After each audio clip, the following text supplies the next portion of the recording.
सभी को नमो बुद्धाय जय भीम।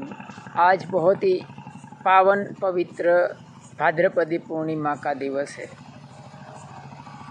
हम जानते हैं जिस तरह से भगवान बुद्ध के जीवन की बहुत सारी प्रमुख घटनाएं पूर्णिमा के साथ जुड़ी हुई है। इसी तरह से ये आज का जो दिन है भाद्रपदी पूर्णिमा का, उसके साथ ही भगवान बुद्ध की कुछ घटनाएं जुड़ी हुई है।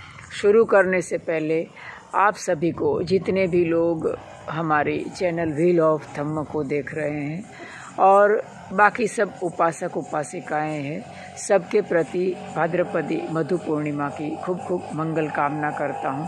आप सब धम्म में आगे बढ़े और हमारा सबका जीवन मंगलमय बने। धम्म के मार्ग का प्रतिपादन करते करते भगवान बुद्ध के द्वारा उपदेशित निर्वाण रूपी परम मंगल की हम सब प्राप्ति करें। सबका मंगल हो, सबका मंगल हो। भाद्रपदी पूर्णिमा का बहुत बहुत सबको मंगल कामना। भाद्रपदी पूर्णिमा को मधु पूर्णिमा भी कहा जाता है। उसके पीछे का एक बहुत ही महत्वपूर्ण कारण है। जिस भगवान बुद्ध के काल में जब भी एक बार संघ में कलह हो गया था, संघ में थोड़ा तू मैं हो गया था, तो भगवान बुद्ध एकांतवास में चले गए थे, अरण्य में चले गए थे।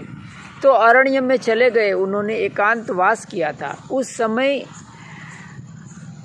कुछ पशु थे, हाथी और बंदर इत्यादि जैसा, तो उन्होंने भगवान बुद्ध का सेवा किया था। हाथी वगैरह ने फल फूल लाकर भगवान बुद्ध को देते थे। उसी तरह जो बंदर थे उन्होंने शहद वगैरह लाकर देते थे, पशु वगैरह। तो ये दिन भाद्रपदी पूर्णिमा का था। तो उस कारण से भाद्रपदी पूर्णिमा को मधु पूर्णिमा भी कहा जाता है। मधु अर्थात शहद। तो जितने भी बुद्धिस्ट देश है, कंट्रीज है, उसमें एक परिपाटी है कि जो भिक्षु संघ होता है उनको वे दान के रूप में शहद देते हैं भोजन दान के समय। तो ये एक घटना थी जो कि भाद्रपदी पूर्णिमा के पावन अवसर पर घटी थी। दूसरी एक बहुत ही महत्वपूर्ण घटना है जो कि हमारा बुद्धिस्ट समाज के जो उपासिका वर्ग हैं, भिक्षुणियाँ वर्ग है, उनको ये बात अच्छी तरह से समझना चाहिए कि भगवान बुद्ध ने बुद्धत्व की प्राप्ति किया, उसके बाद बहुत लंबे समय तक भिक्षुणी संघ नहीं बना था। भिक्षुणी संघ नहीं बनने के कारण जो उस समय की जो महिलाएं थी वो सब दूसरे संप्रदाय में जाती थी और दूसरे संप्रदाय की वो साध्वी इत्यादि बन जाती थी। तो उस समय भिक्षुणी संघ नहीं था। लेकिन भगवान बुद्ध जब भी कपिल वस्तु आते हैं और कपिल वस्तु में धम्म देशना देते हैं, यशोधरा से मिलते हैं, अपने जो पूर्वाश्रम के पिताजी शुद्धोदन थे उनको मिलते हैं, फिर भगवान बुद्ध चले जाते हैं। तो भगवान बुद्ध जब भी चले गए तो जाकर वो वैशाली में जाते हैं। तो यहाँ जो शाक्य घराना की जितनी भी उपासिकाएं थी, महिलाएं थी, वे सब भगवान बुद्ध को बहुत बार विनती करती थी कि भगवान आप भिक्षुणी संघ बनाइए, हमें भी भिक्षुणी बनना है, हमें भी ये घर संसार को त्यागना है। लेकिन भगवान बुद्ध किसी भी कारण से उनको मंजूरी नहीं देते थे, बार बार उनको टालते रहते थे। लेकिन भगवान बुद्ध का जो पर्सनल परिचारिक था, जिसको हम अच्छी तरह से जानते, आनंद उनका चचेरा भाई भी था, वो भगवान बुद्ध को बार बार विनती करता था, उनको आग्रह भी करता था, लेकिन भगवान बुद्ध उनकी बात को भी टालते रहते थे। तो जैसे ही भगवान बुद्ध कपिल वस्तु को छोड़कर वैशाली चले गए, तो यहाँ सब भिक्षुणी जो शाक्य घराने की उपासिकाएं थी, महिलाएं थी, उन्होंने अपने आप तय किया, निश्चय किया, और वो भगवान बुद्ध जहाँ वैशाली चले गए थे वहाँ वे सब एकदम मानी अपने पैर में कुछ भी नहीं पहना था उन्होंने, और बिना मानी कुछ भी पैर में पहने वे चल पड़ती हैं वैशाली की तरफ। बहुत लंबी यात्रा होती है कपिलवस्तु से वैशाली तक की। तो उस समय वो पैदल चलकर कपिलवस्तु से वैशाली पहुंचती है, शाक्य घराने की सारी महिलाएं, उपासिकाएं। तो उसके कारण उनके पैर में छाले पड़ जाते हैं। भूख प्यास के मारे उनका जो सुकोमल शरीर था वो क्रूश हो जाता है। बहुत परेशानी या उठाकर वे सब भगवान बुद्ध जहाँ ठहरे थे वैशाली में वहाँ पहुँचती है और भगवान बुद्ध को वे सब विनती करती हैं भिक्षुणी संघ के लिए। लेकिन फिर भी भगवान बुद्ध उनको मना करते हैं। लेकिन आनंद भगवान बुद्ध को बार बार विनती करते हैं और आनंद जो महाथेर थे वो भिक्षुणी संघ में बहुत ही चहीते थे और भगवान बुद्ध के साए की तरह आनंद रहते थे।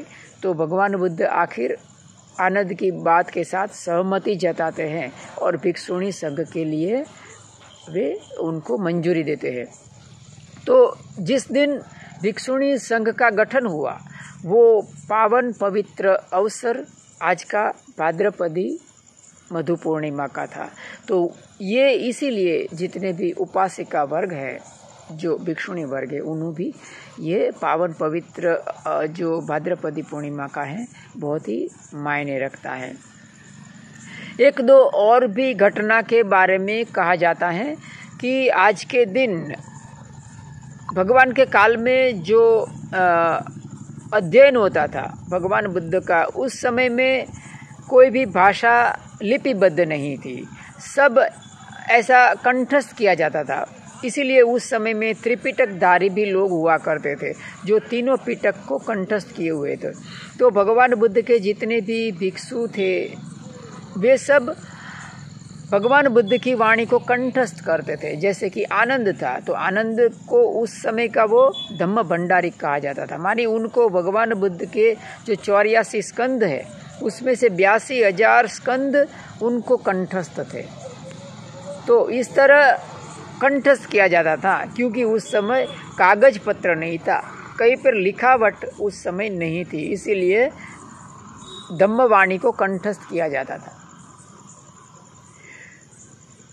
प्रथम बार धम्मवाणी को लिपिबद्ध किया गया, उस समय लिपिबद्ध प्रथम बार किया गया भगवान बुद्ध के परिनिर्वाण के बाद। मेरे ख्याल से तीसरे या चौथे संगायन में ये हुआ था श्रीलंका में। तो जब भी प्रथम बार त्रिपिटक को लिपिबद्ध किया गया वो पावन पवित्र दिवस भाद्रपदी पूर्णिमा का था। तो इस मायने से भी ये भाद्रपदी पूर्णिमा है, बहुत मायने रखती है। उसी तरह एक दो और घटना है कि भगवान बुद्ध एक बार परिषद में धम्म देशना दे रहे थे। उस समय विशाखा आती है भगवान बुद्ध के पास, गीला सर था उनका, किसी मयत में जाकर आई होगी। तो विशाखा माता भगवान बुद्ध के पास आती है और भगवान बुद्ध उनको उपोषित सूक्त का धम्म देशना देते हैं। कहा जाता है कि वो पावन पवित्र अवसर भी भाद्रपदी पूर्णिमा का था। उसी तरह से एक और घटना भी धम्मवाणी में सामने आती है, वो है बिंबिसार का अष्टशील ग्रहण करना। बिंबिसार राजा श्रेणिक, उन्होंने प्रथम बार भगवान बुद्ध से अष्टशील का ग्रहण किया, वो भी पावन पवित्र दिवस भाद्रपदी पूर्णिमा का था।